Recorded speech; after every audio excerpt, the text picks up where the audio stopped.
মুসলমান হওয়ার পরে ইহুদি নাসারা নাস্তিক মুরতাদদের সঙ্গে বন্ধুত্ব করে, ঠিক কিনা? আল্লাহ নিষেধ করেছেন স্পষ্ট, খবরদার, লা তাত্তাখিযুল ইয়াহুদ ওয়ান নাসারা আউলিয়া। ইহুদি নাসারা মুশরিক মুনাফিকদেরকে বন্ধু বানানো যাবে কেন? তারা তাদের বন্ধু, মুমিন মুমিনরা বন্ধু, কাফের কাফের বন্ধু, বাটপার বাটপারের বন্ধু, চোর চোরের বন্ধু। কোন মুমিনের সঙ্গে চোরের বন্ধুত্ব থাকতে পারে না। কোন মুমিনের সঙ্গে আল্লাহওয়ালার বন্ধুত্ব থাকতে পারে? কোন মুমিনের সঙ্গে চোরদের বন্ধুত্ব থাকবে না। কোন ইমানদারের সঙ্গে দুর্নীতিবাজের বন্ধুত্ব থাকবে না। আল্লাহওয়ালার সঙ্গে নাস্তিক মুরতাদদের বন্ধুত্ব থাকতে পারে? এতদিন স্বৈরাচাররা ক্ষমতা ছিল, গালি দিচ্ছেন স্বৈরাচার, কিন্তু এখন যারা ক্ষমতা আসে নাই তারাও স্বৈরাচারীর থেকে বড় ভূমিকা পালন করতেছে। দাবি করে সবাই ভালো, কিন্তু কামের সময় সব স্বৈরাচার। মনে রাখবেন একটা কথা, এ বাংলার জমিনে 53-54 বছর পর্যন্ত ক্ষমতার পালাবদল চলতেছে, আমরা শান্তি পাই নাই কখনো। শান্তি হয়েছে চোর আর বাটপার আর দুর্নীতিবাজদের। মুসলমান ইমানদারের শান্তি কপালে জুটে নাই।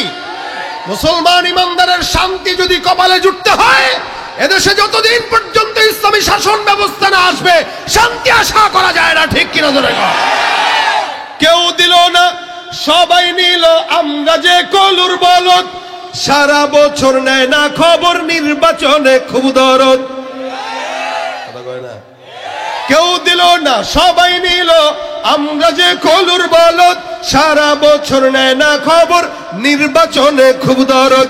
নির্বাচনের আগে নেতা ধরে কত রকম বেশ, দেখতে দেখতে গোল্লায় গেল আমার সোনার বাংলাদেশ। একে একে শেষ করেছি, সবার দেখা হইল শেষ, দেখতে দেখতে গোল্লায় গেল আমার সোনার বাংলাদেশ। দেখতে দেখতে গোল্লায় গেল, দেখতে দেখতে গোল্লায় গেল। যাদের হাতে যায় ক্ষমতা দেশ যেন বাপের ভিটা, যাদের হাতে যায় ক্ষমতা দেশ যেন স্বামীর ভিটা, রাখতে চেয়ার শুরু করে বিদেশিদের পাঁচাটা। যাদের হাতে যায় ক্ষমতা দেশ যেন বাপের ভিটা, রাখতে চেয়ার শুরু করে বিদেশিদের পাঁচাটা। বিদেশিদের কথা মতো চালায় ওরা নিজের দেশ, বিদেশিদের কথা মতো চালায় ওরা নিজের দেশ। দেখতে দেখতে গোল্লায় গেল আমার সোনার বাংলাদেশ। দেখতে দেখতে গোল্লায় গেল, দেখতে দেখতে গোল্লায় গেল। একে একে শেষ করেছি, সবার দেখা হইল শেষ, দেখতে দেখতে গোল্লায় গেল, দেখতে দেখতে গোল্লায় গেল আমার সোনার বাংলাদেশ। ঠিক কিনা? তাকওয়া না থাকার কারণে সবগুলা দুর্নীতিবাজের খাতায় নাম লেখায়, কিন্তু এরপরেও আমাদের দেশের চোরদের কদর আছে, ইমানদারের কদর নাই। দুর্নীতিবাজের কদর আছে, মুত্তাকির কদর নাই। এদেশে বাটপাটদের কদর আছে, সততাওয়ালার কবর নাই। এজন্য ভাইরা আমার, আল্লাহ পাক ইমানদারদেরকে তাকওয়ার সবক দিয়েছেন। তাকওয়া ঢুকবে সংসদ থেকে সংসার পর্যন্ত, সব জায়গা শান্তির হয়ে যাবে। শুধু তাকওয়ার মেডিসিনের অভাব। বলেন তো, আমরা এখানে এমন যারা আছি, কেউ আছি কি যে আল্লাহ পাককে আমরা বলেছি যে আল্লাহ আপনি আমাদেরকে মানুষ বানান? বলা হয়েছে? কোনো আবদারও করি নাই, জিজ্ঞাসাও করি নাই, একবারের জন্য অনুরোধও করি নাই যে আল্লাহ আপনি আমাদেরকে ইনসান বানান। আল্লাহ পাক দয়া করে ইনসান বানিয়েছেন। শুধুমাত্র ইনসানই নয়, বরং আল্লাহ পাক দয়া করে আল্লাহ পাকের মনোনীত যেই দিন, এই দিনের অনুসারী অর্থাৎ মুসলমান হিসেবে আমাদেরকে প্রেরণ করেছেন। জোরে কয় না? এটা আল্লাহ পাকের দয়া কিনা বলেন তো? দয়া কতটুকু? বলে সর্বোচ্চ দয়া। সর্বোচ্চ দয়া আছে বলেই আল্লাহ পাক আমাদেরকে ইনসানও বানিয়েছেন, মুসলিমও বানিয়েছেন। এটা সর্বোচ্চ দয়া আল্লাহ পাকের। যদি আল্লাহ পাক কোন বিধর্মীদের ঘর থেকে আমাদের জন্ম দিতেন, কপাল পোড়া ছাড়া অন্য কোনো কিছু হতো না। কারণ বিধর্মীর ঘরে যদি কেউ জন্মগ্রহণ করে, ইহুদির ঘরে যারা জন্মগ্রহণ করে, খ্রিস্টানের ঘরে যে জন্মগ্রহণ করে, হিন্দুর ঘরে যার জন্ম, এ লোকের দুনিয়াও বিপদ, আখিরাতও বিপদ। কথা বুঝেন নাই? কেন? তার জান্নাতে যাওয়ার কোনো সুযোগ নাই, কারণ তার জন্য নির্দিষ্ট রাখছেই জাহান্নাম। দুনিয়াও ধ্বংস, আখিরাতও। কারণ খ্রিস্টান মুশরিকদের ঘরে জন্মগ্রহণ করে মুসলমান হওয়া এত সোজা না, এত সোজা না। আর নবী করিম সাল্লাল্লাহু আলাইহি ওয়াসাল্লাম বলেন, যার দিলের ভিতরে, যার জবানে একবার উচ্চারণ করেছে লা ইলাহা ইল্লাল্লাহ, নবী বলেন দাখালাল জান্নাহ, ও সোজা জান্নাতে চলে যাবে। তার মানে আপনার মতো আমার মতো গুনাহগার যারা, যতই গুনাহ করি না কেন, ইনশাআল্লাহ একদিন না একদিন জান্নাতে যাব। কারণ কি? আমরা মুসলমান। কথা কয় না? কারণ কি? আমরা মুসলমান, আমরা ঈমানদার। এটার কারণে একদিন না একদিন জান্নাত আমাদের আসবে, হবে ইনশাআল্লাহ। কিন্তু যে লোকটা কুফরি করেছে, কাফেরের ঘরের জন্মের, মুশরিকের ঘরে জন্মের, এই লোকের জান্নাত পাওয়ার কোনো প্রকার সম্ভাবনা নাই। কারণ মুশরিক থেকে মুসলিম হওয়া বহুত কঠিন। হয়তো 1000-এ একজন হইতে পারে, 1000-এ একজন আছে যে মুশরিক হওয়ার পরে আবার মুসলমানের কাতারে আসে। কিন্তু মুসলমান হাজারো গুনাহ করলো, মুসলমান হয়েই মরলো, আল্লাহর নবীর কথা অনুযায়ী মরণের পরে জাহান্নামে যাওয়া লাগলেও ইনশাআল্লাহ সে একদিন না একদিন জান্নাতে যাবে। এটা হলো মুসলমানের অনেক বড় একটা পাওয়ার। মুসলমান যেখানেই থাকুক না কেন, যত গুনাহই করুক না কেন, আল্লাহ পাক তাকে জান্নাতে নিবেন। আল্লাহ পাক আমাদেরকে সেই মুসলমানের ঘরে জন্মগ্রহণ করিয়েছেন। এজন্য জবানটা খুলে আরো একবার বলেন আলহামদুলিল্লাহ। আমাদের নাম মুমিন, আমাদের নাম মুসলমান। আল্লাহ আমাদেরকে কোরআনে মুমিন বলে সম্বোধন করেছেন। এই জন্য আল্লাহ পাক বলেন ইয়া আইয়ুহাল্লাযীনা আমানু, পূর্ববর্তী কোন নবীর উম্মতকে আল্লাহ পাক এমনি ডাকেন নাই। কখনো কাউকে মিসকিন বলে সম্বোধন করেছেন, কখনো কাউকে এই সেই নামে সম্বোধন করেছেন, কিন্তু প্রত্যেকটা মুসলমান ইমানদারকে আল্লাহ পাক মুমিন বলে সম্বোধন করেছেন। তো দেখেন ভাই, আল্লাহ পাক আমাদেরকে নাম দিয়েছেন মুমিন। তার মানে মুমিন আল্লাহ পাকের পছন্দের নাম। এই মুমিনদেরকে আল্লাহ পাক সবক দিয়েছেন ইয়া আইয়ুহাল্লাযীনা আমানু ইত্তাকুল্লাহ। মুমিন যারা তোমরা আছো, তোমাদের জন্য সবক হলো তোমরা আল্লাহকে ভয় করো, আল্লাহকে ভয় করো। আমি বললে আমার সঙ্গে বলবেন আল্লাহকে ভয় করো। আপনাদের গালে পোকা যাচ্ছে না তো? আমার এখানের মতো ডিস্টার্ব মনে হয় না আপনাদেরকে করতেছে, করলে খালি আপনারাও এমন করতেন না। আমি যেহেতু বেশি করতেছি, তার মানে আমারও বেশি ডিস্টার্ব করতেছে। আর ওয়াসওয়াসাও একটা কথা আছে, বারবার দেখতেছি তো মনে হয় যে খালি এখানে মনে হয় বসছে, এখানে মনে হয় বসছে। এটা আল্লাহ পাকের তরফ থেকে আমাদের জন্য সবক। ইয়া আইয়ুহাল্লাযীনা আমানু ইত্তাকুল্লাহ। তাকওয়া কি? ওমর বলেন, কোন একটা রাস্তা দিয়ে হেঁটে যাচ্ছেন, ওই রাস্তায় কাঁটা আছে, কাঁটার থেকে নিজের পাকে বেছে বেছে চলার নাম হলো তাকওয়া। ঠিক তেমনি ভাবে জিন্দেগিতে চলার পথে কখনো হারামের কাঁটা, কখনো সুদের কাঁটা, কখনো ঘুষের কাঁটা, দুর্নীতির কাঁটা, চাঁদাবাজির কাঁটা, বলে এই সমস্ত গুনাহ থেকে নিজের পাকে বাঁচায় চলার নাম হলো তাকওয়া। কথা বলেন ঠিক কিনা? কিন্তু বলেন তো, আমার দেশের কয়জন মানুষ এভাবে বেঁচে চলে?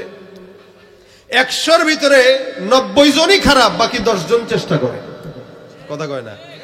100 জনের ভিতরে 90 জনই উল্টাপাল্টা, বাকি 10 জন চেষ্টা করে। কিন্তু সবাই ইমানদার, দাবি করে সবাই নিজেকে মুমিন। এই কারণে আল্লাহ পাক বলেন ওমাইয়াত্তাকিল্লাহা ইয়াজআল লাহু মাখরাজা। বিপদ আছে, মুসিবত আছে, চাকরি হয় না, ঝামেলায় পড়ছেন, রাজনৈতিক কোন্দলে আছেন, সৎভাবে চলতে চান, পারেন না, নানান রকম পেরেশানি।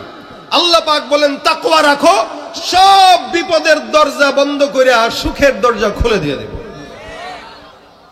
আচ্ছা ভাইরা বলেন, মুত্তাকি বান্দাদেরকে অনেক মানুষ পাগল বললেও আল্লাহর কাছে তাদের দাম আছে না নাই?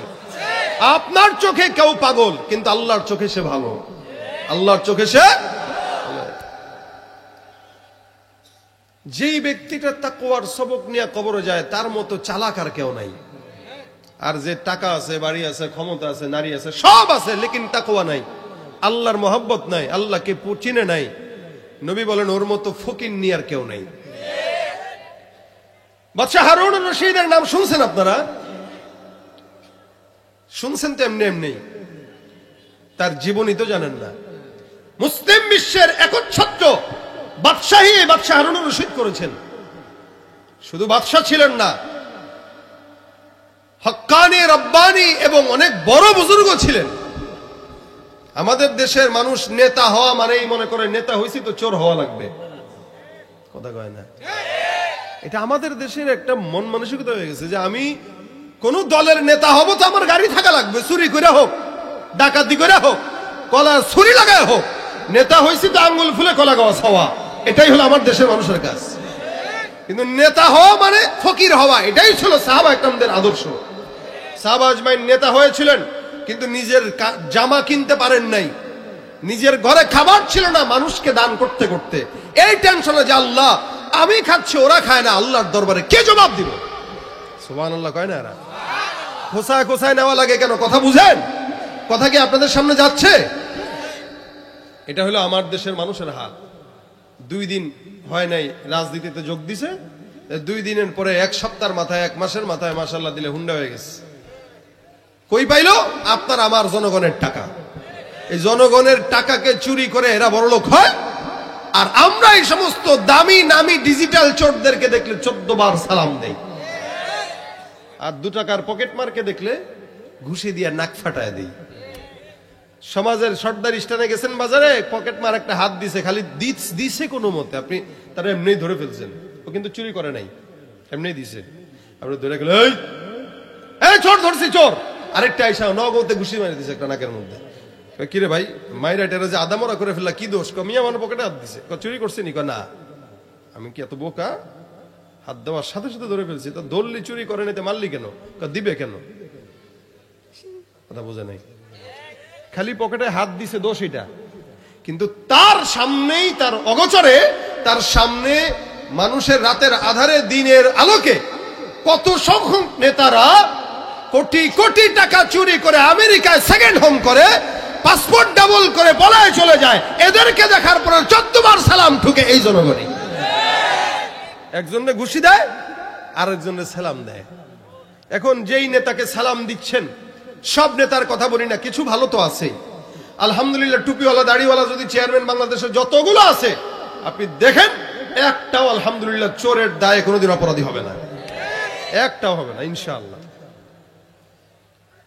আপনি যদি জিজ্ঞাসা করেন ভাই আরে মারলেন কেন, বলে চুরি করছে, এরপরও তাকে সালাম দিচ্ছেন। এখন চোর এসি রুমে বসে বসে চিন্তা করে, চুরি করে করে 1 বছরের মাথায় 5 তলা বিল্ডিং করলাম, এসি লাগাইলাম, নির্বাচন আসলো, এই ব্যাকুল জনগণ এখনই দেখি কয় অমুক নেতার চরিত্র ফুলের মতো পবিত্র, আমার চরিত্র বলে ফুলের মতো। হ্যাঁ রে, এরা বুঝলো না এদের বাপের টাকা চুরি করে আমি 5 তলা বিল্ডিং করছি। তা চরিত্র যদি ফুলের মতোই হয়, ভালো হওয়া দরকার কি, ভালো চোর হওয়া লাগবে? কথা বুঝে না এরা। এই হলো হাল। এই জন্য আল্লাহ বলেন, ইয়া আইয়ুহাল্লাযীনা আমানুত্তাকুল্লাহ ওয়া মান ইয়াত্তাকিল্লাহা ইয়াজআল লাহু মাখরাজা। এই ইমানদার তাকওয়া অর্জন করো, মুত্তাকি বান্দা। ওই যে বলতেছিলাম, মুত্তাকি যদি হওয়া লাগে বাদশাহ হওয়া, মুত্তাকি হওয়া বাদশাহ হারুন রশিদের মতো। ওনার জামানায়, ওনার সময়কালীন একজন আল্লাহওয়ালা ছিল, নাম তার বাহলুল। এই বাহলুলটার অবস্থা এমন ছিল, বাদশার দরবারে যখন মন চায় তখন যায়, কোনো বাধা নিষেধ নাই, যখন মন চায় তখন যাবে, যখন মন চায় তখন বাদশার সামনে কথা বলে। একটা মানুষের সঙ্গেও তার কোনো নিয়ত লাগে, একটা অনুমতি লাগে না যাও ঢোকার জন্য। বাহলুল পাগলা একদিন বাদশার কাছে গেছে। বাহলুল পাগলা বাদশার সামনে যায় বসলো। বাদশা ডাক দিয়া বলে, এ পাগলা আসছস নি? বলে হা। ভালো মন্দ খবরাখবর জিজ্ঞাসা করে। হঠাৎ করে বাদশা তারে একটা লাঠি দিয়া গায়ের ভিতরে কয়, পাগলা নে লাঠিটা দিলাম, এই লাঠিটা নিয়ে তুই তোর কাছে রাখ। পাগলা ডাক দিয়া কয়, হুজুর লাঠি দিয়া কি করব? বাদশাহ হারুন রশিদ ডাক দিয়া বলে, বাহলুল এই লাঠিটা তোর কাছে দিলাম, যেদিন তোর চাইতে বোকা মানুষ পাবি তার কাছে এই লাঠিটা দিবি। আমার বিশ্বাস তোর মতো বোকা মানুষ এই জমিনের মধ্যে আর নাই। বাদশাহ হারুন রশিদ তাকে লাঠি দিয়া বলে, যা তোর চাইতে বলদ মানুষ বোকা মানুষ পাইলে এই লাঠিটা তাকে দিয়া দিবি। হারুন রশিদের কথা সুন্দর করে মেনে নিয়ে বাহলুল পাগলা লাঠিটা নিজের কাছে রাখে। এই লাঠিটা দিয়ে এদিক সেদিক যায়। অনেক দিন পরের কথা, একদিন বাদশাহ হারুন রশিদ অসুস্থতায় সাকরাতুল মাউতের মধ্যে শুয়ে আছে। এমন একটা অবস্থা মনে হয় মৃত্যু আসবে আসবে ভাব। এদিক দিয়া বাহলুল পাগলা সুন্দর করে বাদশার খবর শুনে আসলো। সে ডাক দেয়া কয়, বাদশা নামদার, কি অবস্থা? শরীর ভালো নেই? দেখোস না শরীর খারাপ? শরীর তো খারাপ। কি অবস্থা, কেমন মনে হয়? আর মনে হয় বাঁচবো না। এবার বাদশা মহোদয়কে বাহলুল পাগলা ডাক দিয়া বলে, এরে বাদশা, বাঁচবেন না যেহেতু কই যাবেন? বাদশা ডাক দেয়া কয়, পাগলা তো ভালোই পাগলা, জানোস না মানুষ মরলে কই যায়? কবরে যায়। বাহলুল পাগলা ডাক দেয়া বলে, বাদশা, সফরটা তো কবরের। কেউ আগে আসে, কেউ পরে আসে, কেউ আগে যায়, কেউ পরে যায়। জমিনের মধ্যে আসার সিরিয়াল, যাওয়ার সিরিয়াল নাই। আপনি জমিনের মধ্যে আগে আসছেন, যাবেনও আগে, এরকম নয়। আগে আসছেন, আপনার বাচ্চা আগে পরে আসছে, এমনও তো হতে পারে আপনার সন্তান আপনার আগে চলে গেছে। তবে সফরটা কোন জায়গা? আর বলে কবরের সফর। বলেন তো, কবরের সফরে যাওয়া লাগবে কি লাগবে না? আপনি যাবেন, আমি যাব, মনে হয় নেতায় যাবে না। এই দুনিয়াতে সব বিষয়ের উপরে মতানৈক্য, মৃত্যুর উপরে কোনো মতানৈক্য নাই। প্রত্যেকটা মানুষ মরণশীল, আল্লাহ পাক সবাইকে মরণ দেয়। বাহলুল পাগলা ডাক দেয়া বলে, যে সফরের মধ্যে যাবেন ওই সফরের জন্য সৈন্য বাহিনী পাঠাইছেন নাকি? বাহলুল পাগলা ডাক দেয়া কয়, সৈন্যবাহিনী পাঠাইছেন। বাদশাহ হারুন রশিদ বলে, পাগলা, পাগলামি যায় নাই, বোকামি যায় নাই।